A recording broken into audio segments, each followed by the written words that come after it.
Welcome to another edition of Teach the Geek interviews. My name is Neil Thompson. I am the founder of Teach the Geek. It's an online platform for science and engineering professionals.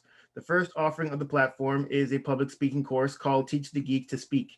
To learn more about it, you can go to teachthegeek.com. Again, that's teachthegeek.com. Today, my guest is Dr. Justin Goldston. He is a professor of supply chain management. He's also organized TED conferences and spoken at them. He's also the author of the book Critical Success Factors in Enterprise Resource Planning Implementation in U.S. Manufacturing. Quite the mouthful. I'm curious to learn more about his path to professorship, his interest in TED, and his book. Welcome to Teach the Geek interviews, Dr. Goldston. Thanks, Neil. Thanks for having me. So I didn't even know this was a major that you could do, but you got your bachelor's in supply chain management. Where did Yeah. that interest come from? So my story is kind of a different one in that I was actually a computer science major, and I went to North Carolina A&T on the baseball scholarship, and because we had mandatory computer labs on Wednesdays, we also traveled for baseball on Wednesdays. So I went to the department chair and said, I traveled during these mandatory computer labs, and he said, well, you have to choose baseball or you have to choose computer science. And because baseball was paying my way to North Carolina A&T, I left the computer science program. But one of my teammates said that as a broke college student, one of my teammates said that we can get scholarship money on top of our baseball scholarship if we go in this new supply chain program in the School of Business. So I said, more money, let's go. So I actually enrolled, and once I was going into the course, into the primary courses, um, my father was a plant manager, and I said, I get this stuff. This stuff is easy. So from there the rest was history, and then I went on to get my master's in supply chain management and work with a number of organizations within the distribution, supply chain, and manufacturing industry. Wow. So this all supply chain management only happened because of a computer lab that you couldn't go to for computers. Wow, that's life is crazy sometimes, man. Life is crazy sometimes. That is for sure. And my doctoral degree is kind of a similar story in that I was guest lecturing at Penn State and at Rutgers, and I would ask students, what are you going to do with this degree? Penn State, a lot of answers. Rutgers, a lot of answers. But it wasn't until I went to Morgan State, which was HBCU, just like North Carolina A&T. These students were in a graduate program 2 weeks away from graduating. Asked them the same question, not a single answer. So from that point on, it was I said that I have to make a difference. I have to make a change. I feel that these students at this HBCU are underrepresented. No offense to anyone listening, from that institution, but I think that one thing that I found is that when students see themselves in the front of the room, they become more empowered, and they believe that it's possible. I just had another individual. She actually did her undergrad at Penn State. Penn State has, I think, they have thousands of professors. I get on the phone with her. She said, "You're the first black professor I see at Penn State." She was here for 4 years. To me, that's a problem, and I'm in higher education trying to fix that problem. But I mean, it's not just gonna take me. It's gonna take everyone. So Wow. You know what? Now I think about it, I never had a black professor at all. So I had a really, TA. I had a TA. That's it. really. Yeah, just one TA. I mean, I went to North Carolina A&T. North Carolina A&T had quite a few so I was in North Carolina A&T from 2002 to 2006. We had quite a few. Wow. You know, when you mentioned that at the schools that you've taught at, and the students knowing what they wanted to do when they graduated, and at Morgan State they didn't. Do you think that discrepancy might have to do with these other students, I guess, having more experience with the college experience, just because maybe their parents went or their grandparents went, as opposed to where at Morgan State maybe they're first time college graduates and they're kind of trying to figure things out as they go? I think you have something there. I've never looked at it that way, because yes, you get, and that's another thing. That's another reason why I think the higher education system is broken, where we don't have mentors. We have teachers. We just like you have teachers in high school, you have teachers in higher education. A professor should be a mentor. A professor should guide, and the students don't have to wait for an advisor to get guidance on how to apply for classes or what to expect in the business world. You have signed up to serve as a professor at a university, so you should be able to guide those students into a path based on, because you know those students probably better than anyone. You spend what, 4 months with them. So you know the students better than anyone, so you should be able to assist them and guide them in a path. And it goes outside of the theory in a book, So, and that's my teaching style. And I've had a lot of students to say, I've never had anybody teach like you. I say that's why I stay close to the industry. The leaders of the organizations that you want to work for, they're telling me what they look for when they hire people. The knowledge in supply chain, the knowledge in business is a dime a dozen. The differentiator is how you can communicate that knowledge to your peers, and that's almost all I talk about in my classes. Yes, we talk about what's in the chapter for 3/4 of the class, but that last bit of class, we're collaborating, and the students know that they better come prepared because they know I'm going to call on them, every single one of them. Wow. Yeah, you know what? You're certainly. I think you're.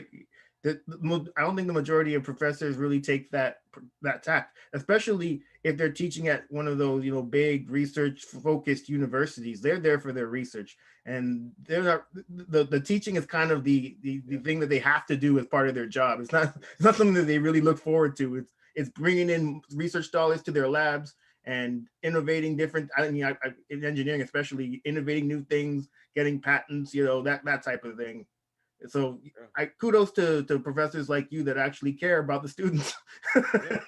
I mean, and again, that's one thing. That's one thing I'm trying to teach because I would say, well, one amazing thing about Penn State is, we collaborate. All the professors collaborate at least every other month to say, what's going well, what's not going. Especially now. I mean, now we're since last semester, spring semester and fall semester, we're collaborating every month, to see what's going on in this COVID era.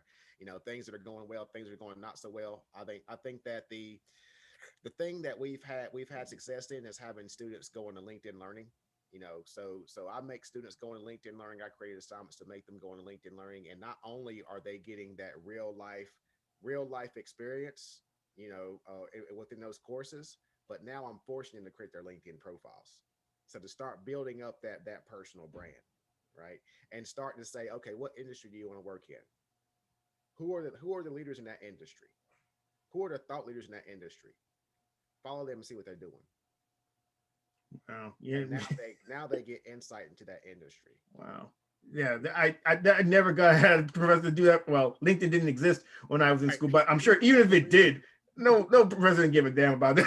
Telling me to put together a LinkedIn profile. So again, I commend you for taking that interest in your students and really being, I guess, invested in their success after they graduate. Because you're right. I mean, especially if you've got a graduate degree, that means you stayed in school longer than you really had to. So there's an opportunity cost there. That means you're not out there, making money at a job. So if you're going to stay in school longer, you have even more reason to. You have to. What's the word? How do I want to say this?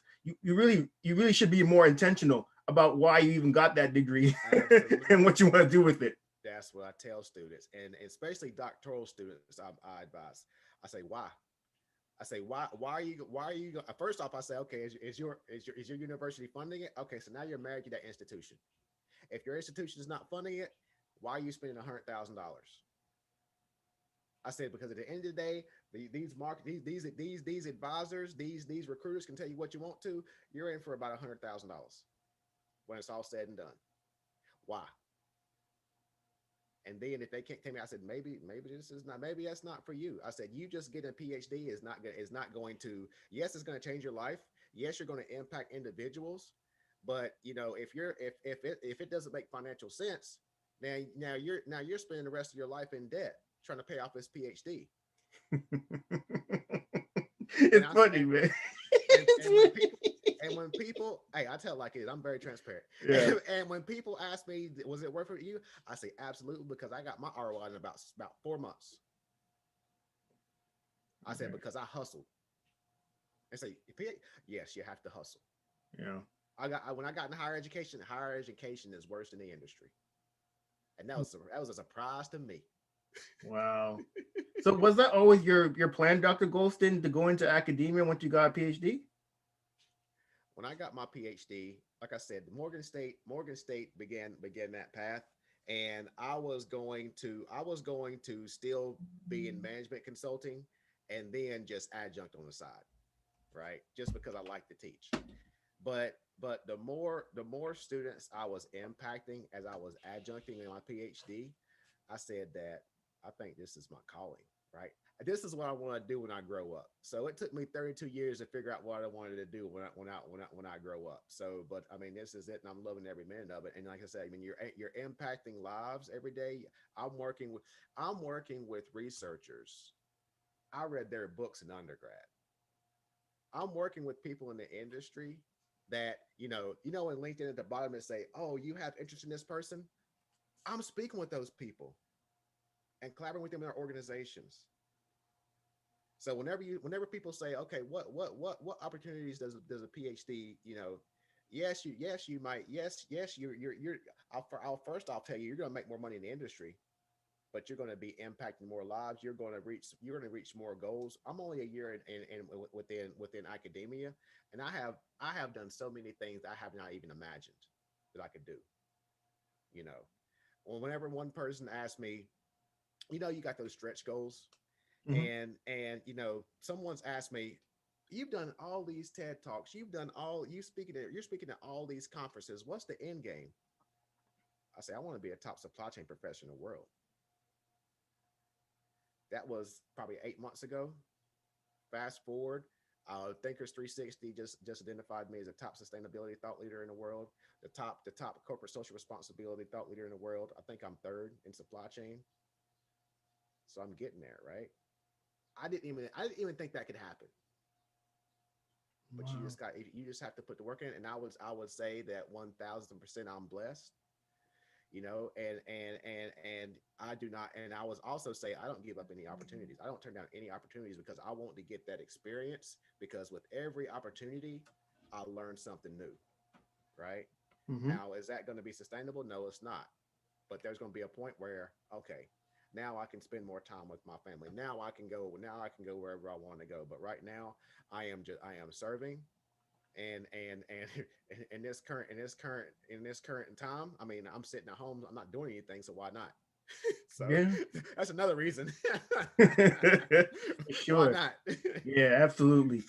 I don't know if this applies to the school that you teach out of, but I know at least in science and engineering, when you're a professor, at least tenure track, it's really about publishing, publishing publication. That's what you're kind of measured for in terms of just moving up and getting tenure. Is that the same in the school that you're in? And if so, these other aspects of working in the school that you're a part of, and doing all these work with the students, does that, I don't want to say interfere, but I can't think of a better word right now, does that interfere with your aspirations of moving up within the department? So we have two tracks. We have a teaching track and a research track. And funny story. So whenever I graduated, whenever I got my master's from in supply chain from Penn State, I asked the department chair, I'm thinking about doing the PhD, and he knew my background. He's like, you have too much practical experience to do a PhD here. He said, we're research focused. He said, you have that practical experience. He said, I don't think, he's like it's like you'll get in no problem. He said, but I don't think you would like it. He said, you have too much practical experience.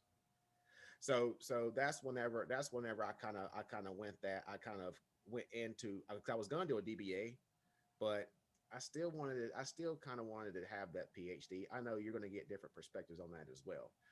But so I'm actually on a teaching track, and I spoke with a number of individuals, where I spoke with a lot of tenure track individuals, and they could not give me a definitive answer of the positives to tenure track. So I want the freedom. I want to publish for the fun of it, and that's why chose the track that I chose. Got it. All right. I didn't realize that there was that option. So yeah, it certainly makes sense to go down that path. So, I mentioned in the intro that you also wrote a book. What was the motivation for writing the book? So my dissertation was focused around critical success factors, and given that I seen a lot of people having their dissertation just sit on the shelf. I would say the second year of my doctoral program, when I was just in the coursework, I said I'm gonna turn my dissertation into a book. So I went into my dissertation with that mindset, with that understanding that this is going to be turned into a book. So I know that that's something that I always wanted to do. I always wanted to publish a book, and even just changing the tone of scholarly writing for a dissertation versus a commercial book, that was even painful. That was as painful as writing a dissertation itself. So I went through that, and that was good. That was a great experience. And I'm currently writing another book entitled AI for Good. So we're going to talk about how we can leverage artificial intelligence to address the sustainable development goals. And I was interviewing a number of individuals in artificial intelligence in the field of artificial intelligence, and I was saying, we're going to propose that we create an AI marketplace, where individuals can leverage AI to address SDGs. And I've had a number of those interviewees say, Justin, you're like proposing this. Why don't you just do it? So I'm doing it. And so I just finished writing a proposal for to perform some research in Puerto Rico, and the proposal is entitled "Addressing Environmental Injustice in Puerto Rico During the Energy Crisis." So we're going to leverage artificial intelligence because there's some people in Puerto Rico that are still without power since 2017 after the hurricanes. And the United States promised billions of dollars, and the people of the island still haven't seen it. There has been individuals within the government that have pled guilty on corruption, on issuing contracts to individuals to repair the energy grid, and they haven't done so. So I call that environmental injustice. And I'm looking to, like I said, show artificial intelligence to make this transparent and say yes, I love the new administration that's coming in, but say, hey, here it is. What are you gonna do about it? Yeah. Because there have been so many false promises to that island. And I've been speaking with another individuals in the area of AI. I've been speaking with individuals from some of the biggest companies, Google, Facebook, that work in the AI departments there, and mostly minorities. And they say, Justin, they say they don't trust us. They say you're gonna have yes. They say even you as an African American will have a problem gaining their trust. He said so. They say so. Step number one is you have to get an influencer down there to essentially lead that charge and influence the people to get their trust back, because they don't trust right now. Wow, that's You know, unfortunate. Yeah, I've heard that's about that that's what stuff. that's the entire country. Uh, That's the entire country. That's the entire world. wow, that's no, I didn't realize that. I know, I always figured maybe that issue was because they're a territory and not a state. I figured if they were a state, they would have gotten that more aid more quickly. You don't think so? That had nothing to do with it. Absolutely not. Okay, Absolutely not. got it. Wow, that's crazy. So I've talked to a number of people on this YouTube channel that have given TED Talks. I've never spoken to anyone that's actually organized them. So, what was your motivation to actually organize a TED event? So given that I did a number of TED events, and I did not see many minorities, especially African Americans, performing TED Talks. There are some, but there aren't many. So my mindset was, given that I had some connections at at TED conferences in New York during my TED Talks, you know, I said, if I don't, who will? And I applied for the application. It got approved in like a couple weeks, and I began my quest. I began my quest to my mindset was, okay, whenever these kids in middle school and high school go to this TEDx event and they see the first African American student body president at MIT, the first African American student body president from Yale, African American from Columbia, another African American from Columbia, they say, "Wow! Not only can I go to an Ivy, I can be the student body president of an Ivy League." Right? And that's powerful. That's powerful. And I would say that, when I look back, whenever I was growing up, if somebody said Harvard, if somebody said Harvard, I say they got a basketball team. They play UNC. That was my mindset whenever I was younger, right? But if we can show that we are the student body president at one of the most powerful schools in the world, we make it possible, right? And that's like I said, that's one of the most important things I'm trying to do. We have a vice president from Africa. Now she can hopefully come. We're gonna do it virtually, but hopefully she can come because we actually have to move it to the fall because of COVID, because Penn State's not allowing large gatherings in the spring, so it's supposed to be in March. We're going to move it to the fall, so hopefully we can have her from Africa come in. We have individuals from Mexico coming in. I have a number of diverse individuals that are going to be within that event, because I would say the most important thing the most important thing I say in our interview today is you have to walk the talk. So if I want to talk about diversity and inclusion, if I want to talk about sustainability, I have to prove it. I have to demonstrate it. And when I talk about diversity and inclusion, it's all over that TED event that I'm organizing, right? And that's what I do, and that's what I tell my students all the time. I say, if you don't believe me, just look at my work. Right? You can't BS that one. Yeah. Just look at the work. No question. So, you know what? I appreciate people like you, Dr. Goldston, who are about the work as opposed to telling other people to do the work. Because you got a lot of people out there like that. So again, I commend you for all that you're doing. When it comes to speaking, is that something you've always been good at, or did you have to get better at it? And if you had to get better at it, what'd you do to get better at it? I was horrible. I was horrible. I would say, I used to do webinars for an organization before these TED Talks. And like now that I look back on them after those events, I was like, man, those things were terrible. So I really had no choice but to get good in speaking engagements, because I'm not going to have a horrible TEDx presentation that's going to be potentially available to millions of people, right? So I just had to practice. And the way that those TEDx events are structured, like you have like 3 or 4 months to prepare for them, and you're issued a TED coach, and you're working with that coach throughout the entire process, and you're continually practicing. I did 5 TEDx events in 2019. I would say one of the best coaches that I had was the students from our Rochester Institute of Technology, because they drilled me. Right?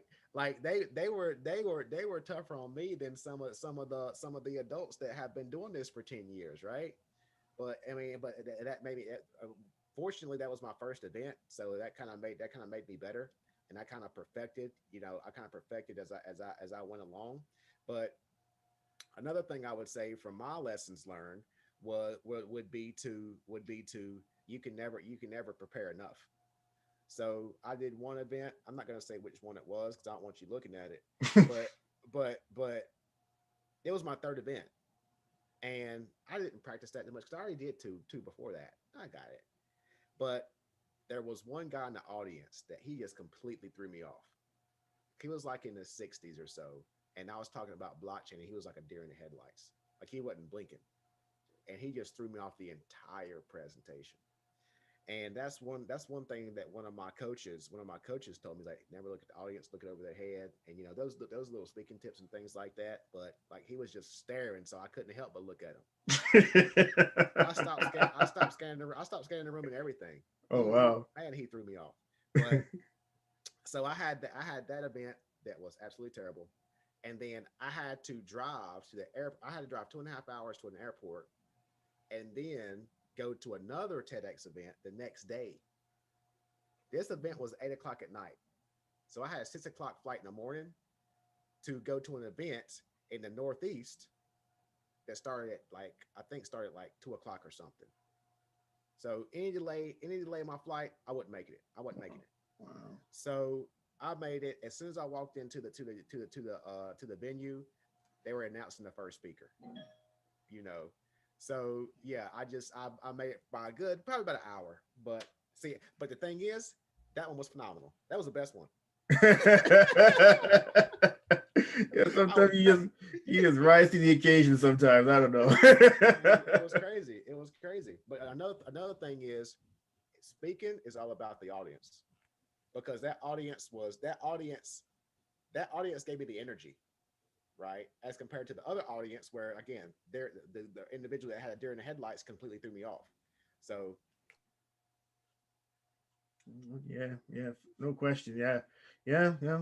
I try not to do that too. It that actually throws me off too when looking in people's eyes. So I don't. Yeah, just like your coach said, look over don't look at their eyes, look at their eyebrows, look over their head. Just don't look directly at people, because you can get thrown off for sure. And I really like your point about, you know, the presentation being about the audience. You're absolutely right about that too. When it comes to speaking, do you ever get nervous beforehand? And if you do, how do you deal with your nerves? I would say, sorry about the background noise, but I would say that the biggest thing is, I listen to music. I listen to all kinds of music. Um, I say that I would practice up until the point that I walk onto the stage. I rehearse. I keep reviewing my presentation up until the point that I walk onto the stage. And I would say every single speech to those TED events, I changed my opening. Every single time, right? So that's kind of like one little weird thing I do. It kind of calms me down, because I don't even know what I'm going to say when I walk out there. So that's one thing that I do. May not be for everyone, but that's what I do. Wow, that's crazy. You know what? This has been really interesting learning about your journey and your tips on public speaking, Dr. Goldston. I really appreciate you being here. How can people get in touch with you? I would say the easiest way to reach out to me, I have some construction going on. The biggest way to reach out to me is going to be on LinkedIn. Also, you can reach out to me at jlg566@psu.edu. Excellent. Well, everybody, that marks the end of another edition of Teach the Geek interviews. My name is Neil Thompson, founder of Teach the Geek. It's an online platform for science and engineering professionals. The first offering of the platform is Teach the Geek to Speak. It's a public speaking course. You can learn more about it at teachthegeek.com. Again, that's teachthegeek.com. I also have an excuse assessment tool. It can help you in prioritizing solutions to those excuses that you have. You can learn about that at download.teachthegeek.com. Until next time, take care and stay safe. Thanks, Dr. Goldston. Thank you.